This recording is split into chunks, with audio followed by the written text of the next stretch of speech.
Estás entrando al umbral de lo desconocido. A partir de este momento, tus sentidos nos pertenecen. Hola, bienvenidos a un capítulo más de El Umbral de lo Desconocido, su podcast de misterio, terror y cosas paranormales.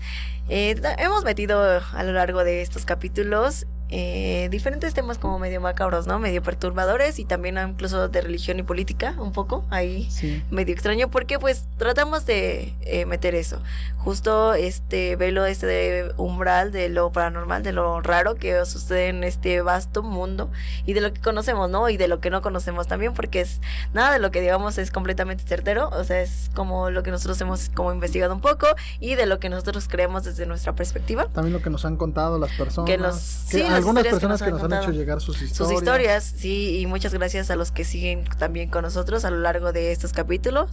Ya 18 capítulos y cerca de los 20. Vamos a hacer también un capítulo especial, pero pues yo creo que será el próximo año porque ya estamos, mañana ya es Navidad o Nochebuena, mañana ya es Nochebuena y ya estamos a un pasito de la Navidad y es por eso que hoy les tenemos un tema muy interesante, pero antes que nada vamos a presentarnos. Mi nombre es Cali Mercado. Mi nombre es Fernando Malfabón. Hoy nos falta también un integrante, nuestro amigo Abraham no pudo estar con nosotros, pero pues le mandamos muchos abrazos a donde nos esté viendo y donde nos esté escuchando. El tema de hoy es... Pues sabemos que ya, como ya lo mencioné hace unos segundos, ya es época de Navidad, época de dar, de recibir, de dar mucho amor con la familia, con los amigos, de perdonar, de una época bonita, ¿no? La Navidad sí siempre se considera como una época muy de paz, armonía, pero también tiene este toque como medio oscuro también, porque no todo es bueno ni todo es tan bonito como se cree, entonces también hay como ese toque terrorífico, porque hace mucho frío y después pues oscurece también pues más temprano por el cambio de horario, pero pues nada, eso y... Pues sí, precisamente el día de hoy tenemos como un tipo especial de Navidad, pero en el modo terrorífico que nosotros siempre hemos querido y conocemos esta parte. Pero pues el día de hoy también, parte importante y como se menciona en algunas ocasiones, pues el terror siempre ha sido parte de todos los tiempos, ¿no? Entonces, se menciona y era algo que pasaba anteriormente, años atrás. No existía internet, no existían los celulares, algo que te apegara a otra cosa que no fuera tu realidad. Entonces las personas, precisamente en estos días de Navidad, de Año Nuevo, etcétera, pues se reunían. Muchos hasta en fogata y eso, como actualmente también se hace, pero precisamente se contaban este tipo de historias, de leyendas. Uh-huh. Entonces era muy dado a que se enriqueciera esta parte del terror, pero precisamente en estas fechas las personas, como ya lo mencioné, pues se juntaban a contarlas, ya que estaban en la fogata, en lo oscuro, ¿no? Ajá. Sí, siempre tiene como ese toque como medio perturbador, como lo mencionas, todas las festividades tienen como un toque ahí medio siniestrón. Siempre se salen esas creepypastas o estas historias, que justo el capítulo de hoy vamos a tratar más estas historias que se cuentan sobre los monstruos de Navidad. Y pues nada, nos van a estar ayudando pues varios de nuestros amigos y nosotros también nos vamos a estar aquí involucrados. Y sin más, pues creo que vamos a ir con la primera historia de estos monstruos de terror.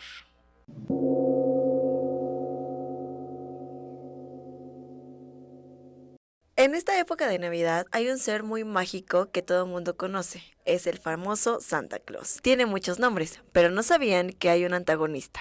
Krampus es un ser que castiga a los niños que se portaron muy mal durante todo el año. Lejos de ser el enemigo de Santa Claus, es su complemento. Santa recompensa con regalos a los niños buenos, mientras que Krampus los castiga. Las noches del 5 y 6 de diciembre son conocidas en Austria como Krampusnacht, Noche de Krampus, en la que este monstruo, al lado de Papá Noel, recorre las calles agitando cadenas oxidadas y haciendo sonar campanas para advertir de su llegada y aterrorizar a los niños. El Krampus mete en su cesto a todos los niños que fueron groseros, malos o traviesos para llevarlos al infierno, azotarlos y en la noche de Navidad comérselos vivos. Esta tradición continúa celebrándose en la actualidad con jóvenes vestidos como Krampus asustando a los niños y azotando estas famosas cadenas por la calle. Es interesante ver que Papá Noel acompaña a este ser, su gemelo oscuro, en su recorrido. Así, mientras Santa trae alegría, su complemento trae terror. Tanto Santa como Krampus son dos figuras representativas de la temporada navideña, dos figuras que a veces se vuelven una. En algunas religiones de Europa del Este, a los niños se les advierte que si no se portan bien, Santa vendrá a comérselos. Posiblemente sea una misma deidad, el mismo dios del infierno en dos facetas diferentes, como un ser benévolo e implacable castigador.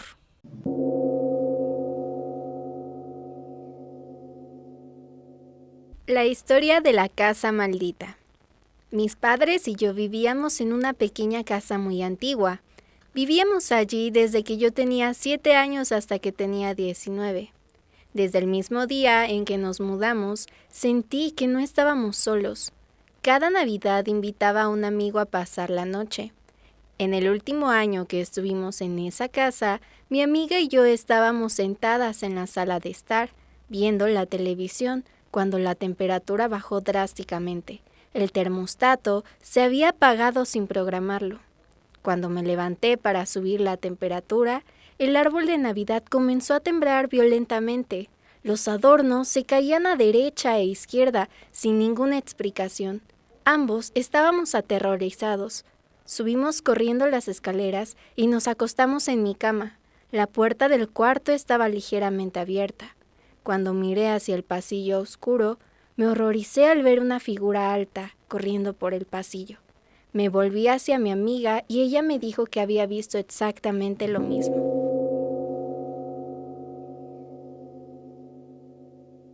Mi nombre es Ariel Loya y te estaré contando una historia de terror cuyo nombre es El árbol de Navidad.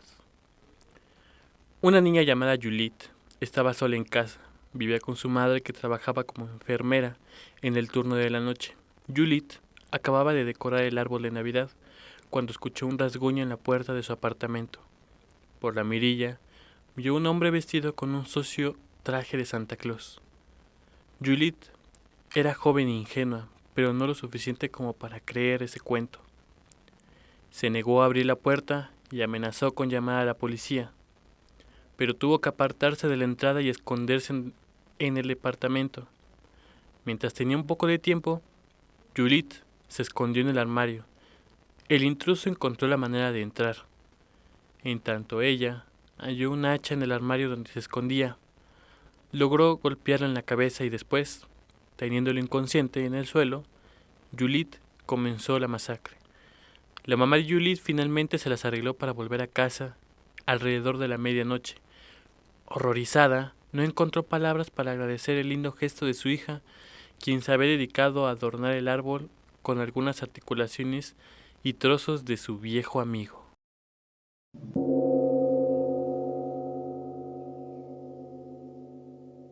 El guardavía. La única historia de la serie escrita por Charles Dickens, un clásico de terror, publicado en el número navideño de 1866 de Mugby Junction.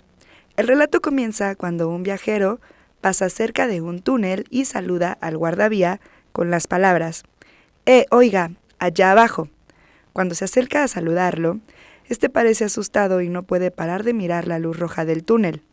El viajero le promete que le visitará la noche siguiente, y este le pregunta que por qué había dicho esas frases. Entonces, a la noche siguiente, el guardavía le explica el motivo de su miedo. Ya había oído con anterioridad a un hombre gritar: oiga, allá abajo, y había visto a un hombre parado delante de la luz roja mientras movía los brazos para que alguien se apartase de la vía. ¡Cuidado, por el amor de Dios, apártese! El trabajador del ferrocarril no pudo encontrar a nadie. Sin embargo, 6 horas después se produjo un terrible accidente y los muertos cayeron en el mismo punto en el que vio la figura. Apenas una semana antes, la misma figura había vuelto a aparecer en la vía haciendo lo mismo: alertar a alguien mientras se tapaba la cara, lo que le llevaba a pensar que algo terrible está a punto de ocurrir. Sin embargo, no puede alertar a nadie por miedo a que le tomen por un chiflado. La noche siguiente, El viajero vuelve a dar un paseo para reencontrarse con el guardavía. Cuando llega al cruce, ve a alguien haciendo gestos con su brazo. Sin embargo, no se trata de una aparición, sino que cuando se acerca, descubre que el guardavía ha sido atropellado por un tren. Sorprendentemente, este no se había apartado de la vía, sino que se había quedado quieto. El conductor cuenta lo ocurrido. Cuando salió del túnel, vio al guardavía que no reaccionó al sonido de su bocina, así que le gritó: Oiga, ahí abajo, cuidado, por el amor de Dios, apártese, antes de llevárselo por delante.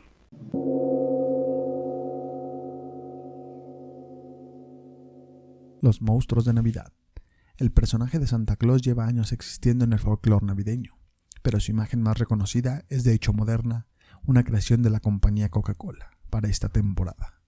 Es una historia que todos conocen y que no vale la pena contarla por enésima vez, pero hay que mencionar que la época navideña tiene su propia mitología, sus propios personajes como Papá Noel y también sus propios monstruos. El más notable de ellos es Krampus, un ser que castiga a los niños que se portaron mal durante el año, y lejos de ser un enemigo de Santa Claus es su complemento. Santa recompensa con regalos a los niños buenos, mientras que Krampus los castiga, pero esta historia ya la contamos en este episodio. En las tierras de Finlandia encontramos a Joulupukki, que literalmente significa cabra navideña, o cabra de Navidad, que es una versión más primitiva y pagana de Santa Claus. Joulupukki era una figura ataviada con pieles y cuernos que iba a las casas no a dar regalos a los niños, sino a exigirlos como un tributo.